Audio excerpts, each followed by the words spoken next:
classmates and Philippines Conference, and we are the group 8 with the topic 4.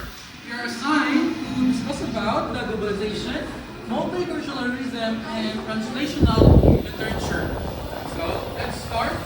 In my part, I'm going to talk about globalization and how globalization affects literature. So basically, globalization is about how people, cultures, and ideas are more connected now than before. And because of this, literature isn't just focused in one place. Stories can come from anywhere, and these stories can reach people around the world.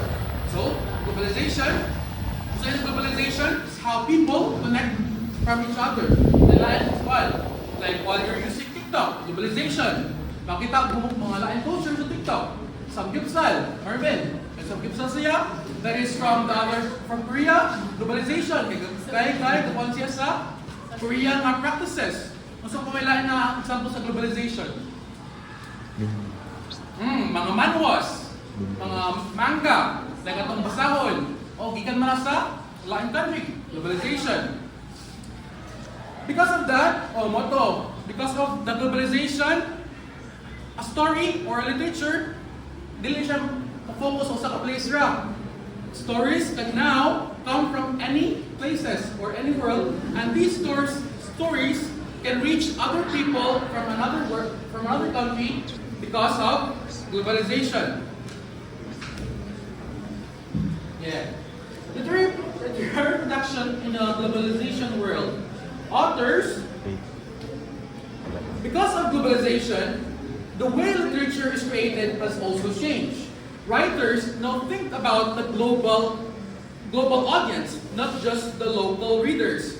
So tungod daw sa globalization, the way literature is created has also changed. Kabago sa daw ang paghimo of literature. Because karon mga writers, dili sila ka-focus sila mga local readers ra. Dapat magunahuna silang global audience. So if Filipino author ka, dili ka magunahuna sa mga Filipino ra. Dapat yung muna ibutang sa muna nga nasa ibutang nawani sa lain gawas. Because globalization tungod sa internet, dali na kayo makatag or ma-share ang inyong mga works. You'll also notice that stories includes different cultures and settings. So makita ta sa mga literature karon kaya makita ta nga may mga lain cultures, may mga settings na ma-include. And a lot of authors are influenced by experiences from other countries. Mga experiences sa mga other countries. Mga authors na karon kay ma-influence sa mga cultures or sa mga practices sa lang country.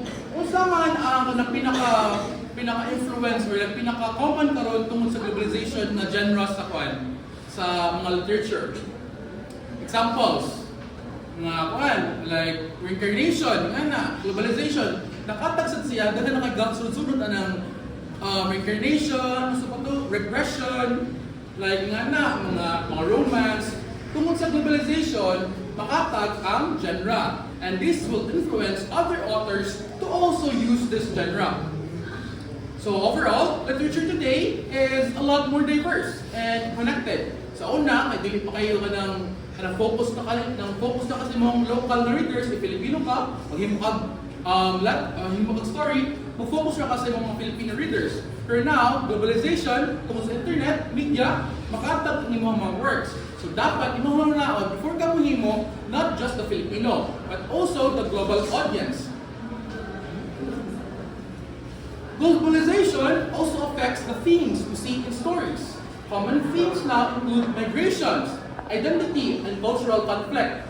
A lot of stories focus on people moving to new places or trying to fit in different cultures. So karon daw mga literature nga ito manotice kay ang ilang mga themes na karon kay maka-focus sila sa migration. So kaya migration settled in the other country. People moving to new places or trying to fit into different cultures. These themes reflect what's actually happening in the real world. So kaning ang mga literature, kaning ang mga themes na nasa literature, while ato nagibasa ang literature, makabauta unsa ang mahitabo real time sa atoang or sa world. Next is identity. Another important idea is identity. Today, identity isn't just one thing. It can be a mix of different cultures. So, ang identity daw karon, identity, kaya dili na just na usar ka po. Mixed cultures daw ang identity. That's why a lot of characters feels like they belong to more than one place, or sometimes not fully to any.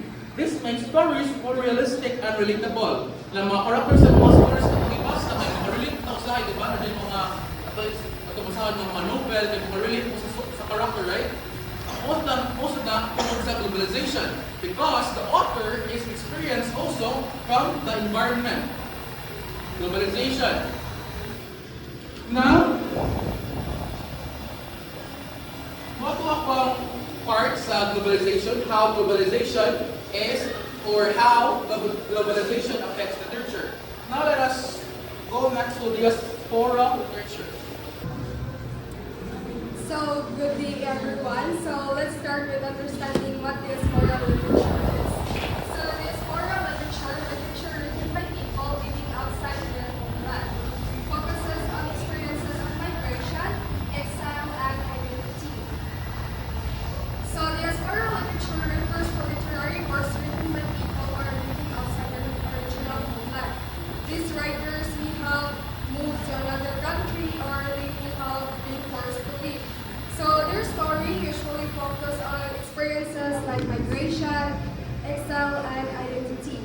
So this means they come from fields to live at what it feels like to leave their home, adjust to a new place, and sometimes feel different or lost.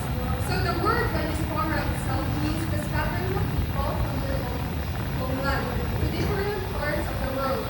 So diaspora literature is really about people who are living away from where they originally came from. So for example, a Filipino who moves to US or United States and writes about their life is an example of diaspora literature. So displacement. So now let us understand the word displacement. Displacement means leaving your home either because you want to or because you are forced to. There are different types of displacement. First is physical displacement, when a person moves to another place or country. Emotional displacement, when a person feels sadness, loneliness, or lonely. Third is psychological displacement, when a person feels confused, lost, or stressed. So displacement can cause serious effects such as stress, which means feels like they do not have a permanent home. Loss of identity, where a person is not sure who they are anymore. So people who are displaced often feel alienated, which means they feel different and do not belong. So for example, as students who move to another country may feel lost because everything is new and unfamiliar.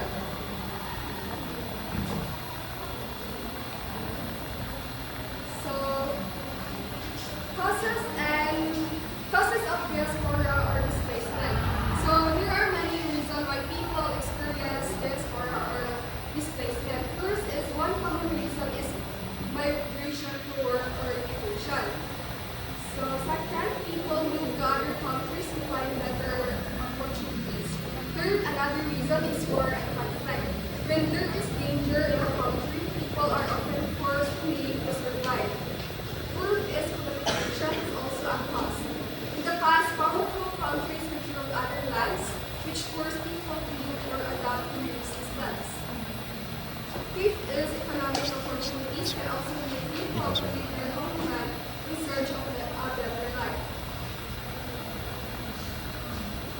For example, war is a strong reason because when there is a war, people will leave their homes to stay safe. So these people are called refugees. And also, a person will move abroad to work and support their family.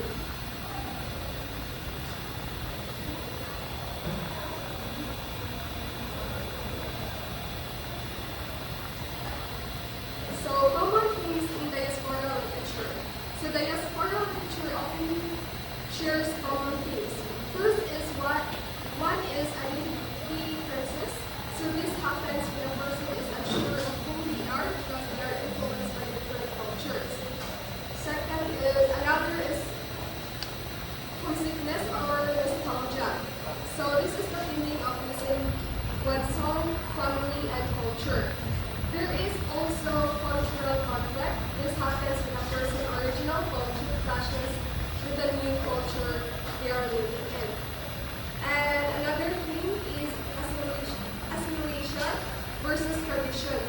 this means deciding whether to adopt a new culture or stay true to one's original traditions. Lastly, discrimination is also common. Some migrants experience unfair treatment because they are different. Overall, these writers express deep emotions like loss, memory, and the search for belonging.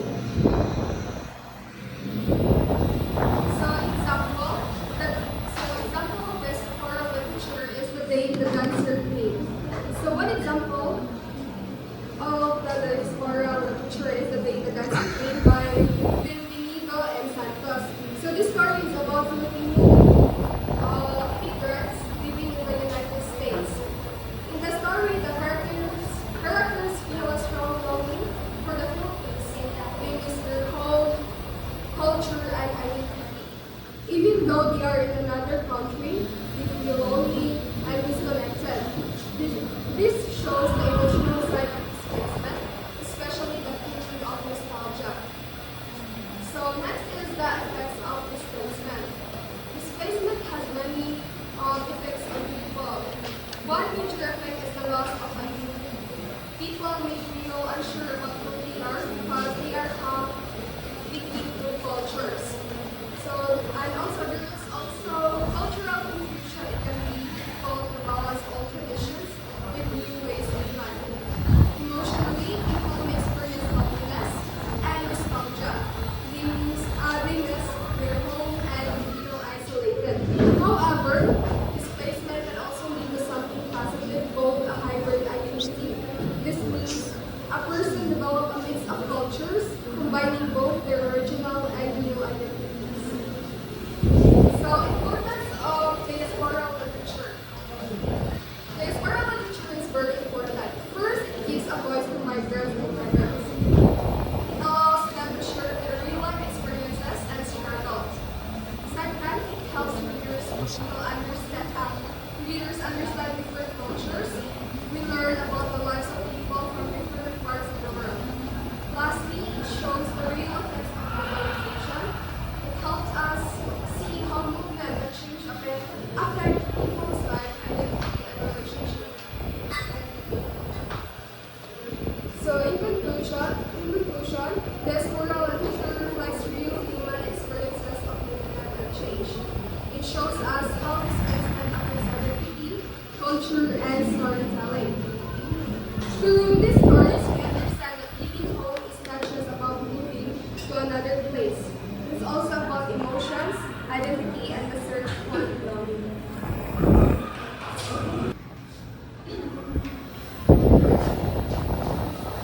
Good evening, my name is Vicky Silva and I'm also a crypto. So today I will be reporting on cultural hybridity. So cultural hybridity is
along and mag-struggle sila between family traditions and modern life. So, ano siya ang cultural hybridity? Ang cultural hybridity kaya ang pag-mix sa two or more cultures na mag-create of mga bagong identities. So, next is cross-cultural tension. So, different this siya sa cultural hybridity kaya ang cross-cultural is ang conflict ni between two or more different cultures. So, kini ang cross-cultural tension ay kanang siya conflict between two or more cultures. So, meaning dili sila magkasinabot. Kung katong sa cultural hybridity is magkuhan siya, nag-mix siya together niya. Ang uban kay na-apply nila. Ang kaning cross-cultural is wala siya na apply. Nahimo siyang conflict sa between different cultures. So na, ang example ani is na ay mga foreigners na maabot diri sa atua sa Philippines kay kasagaran foreigners kay iba, especially sa America, diba? Wala man sila tawag sa ilang mga elders. An example, kanang ilahang mga ate, miss ate, ilahang tawag, ang uban ilang tawagon, example, ate na ko si Galio, ilang tawagon mo, uy, Galio, usahay ilang teachers, ilang sa dili nila itawag ilang teachers, ang sa mga foreigner ng mga kuan. But kita diri sa Pilipinas kay ma-apply kung dili ka nita mo taho sa ato mga kanang kung sa nakakatanda, kay usahay bunalan mo na sa ato mga mama, ug wala tay respect usahay position bata nya mo na kuan ang example kanang mga foreigner mo aling diba dili usahay makuan sila weird sila kay kita kay with respect kung siya dato ang pagkuan usahay man gani kung nata sa parang usahay Manila kay mag-use man siya na sila po opo so mga disiplinado po mo kay ang mga Pinoy pero ang uban ko kay wa so mga siya parents and one of the example po is sa cross-cultural is ang parents is kanang tradition kayo ba or tradition kayo kanang hinigali kayo kanang matutuo ya karon diya sa ato especially sa karon na to mga new Gen Z is ang uban kasagaran kay dili biya jud tutuo sa mga kanang mga pan kanang na example namin yung mga tutong na mag-filter kung gabi bawal daw madili ko gabi bawal so ang uban karon kay kuan kanang mga new Gen Z kanang kay dili na musunod-sunod na yung mga culture ba man ang mga kasi o conflict sa kuan sa different cultures and ano siya ang cross-cultural ang cultural hybridity is ang pagkuha na siya collab ba and ang cross is conflict na siya between sa two or more kuan kanang culture. Thank you.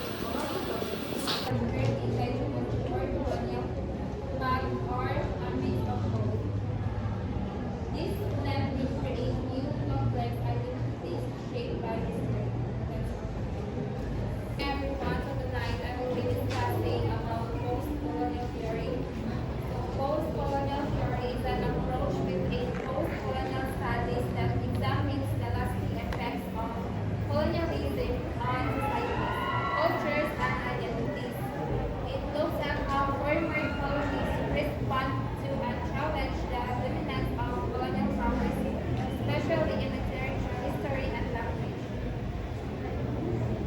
Post-colonial theory argues that colonialism did not end when countries gained independence. Instead, its influence continues through cultural beliefs, education, systems, and way of thinking. Many colonized people were taught to see themselves as inferior, while Western culture was presented as superior.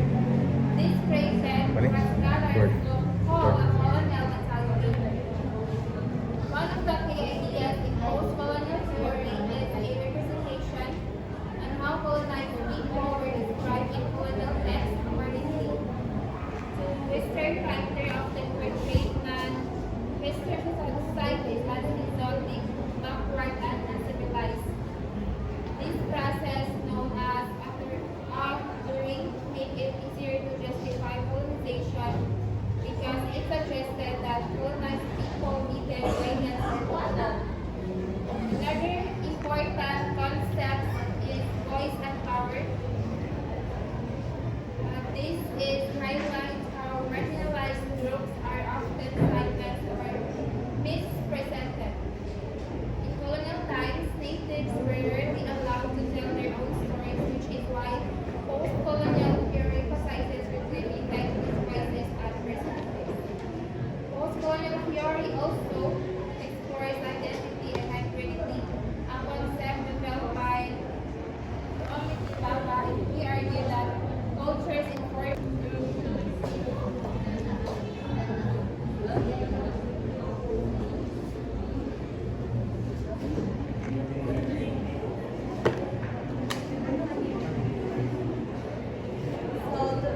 with transnationalism and storytelling pattern refers to how literary texts represent experiences that goes beyond national borders.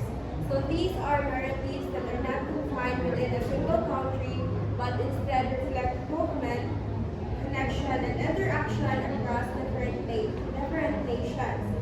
So this concept is closely linked to migration, identity, and globalization. Migration allows characters to physically move across spaces, and identity becomes more complex as it is influenced by multiple cultures, and globalization connects different parts of the world, making these experiences more common. For example, many Filipinos work and live abroad. Their lives are shaped not only by Filipino culture, but also by the culture of the country they are in.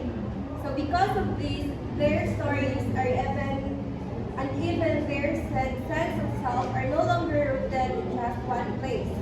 This is exactly what transnational storytelling tries to capture, the reality of living between two worlds.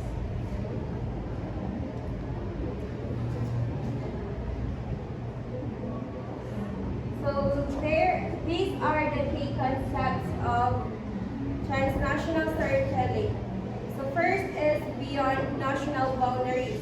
Traditionally, literature was often categorized based on a single nations, like for example, Philippine literature or American literature.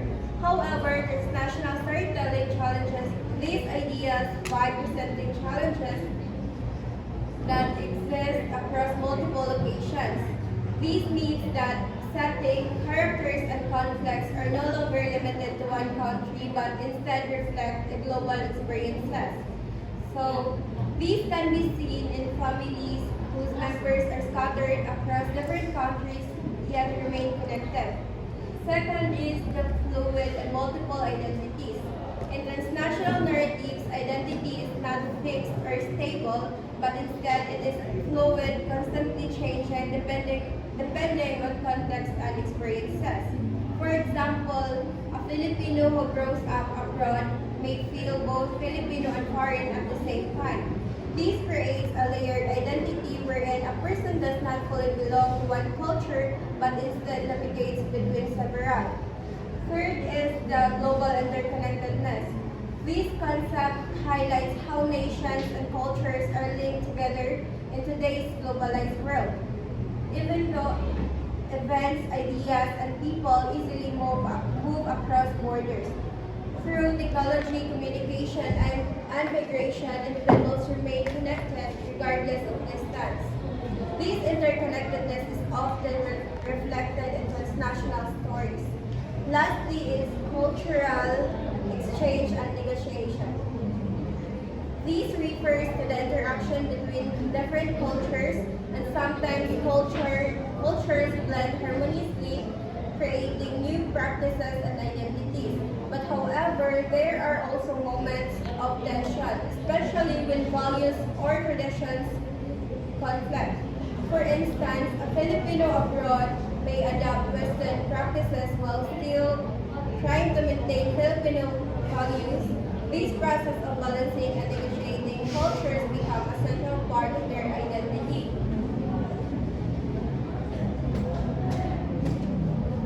So these are the sample literary forms: diaspora novel, post-colonial novel, migration and race narrative, and Filipino diaspora fiction. Huh? Ano? In conclusion? Sure ba? In conclusion? Huh?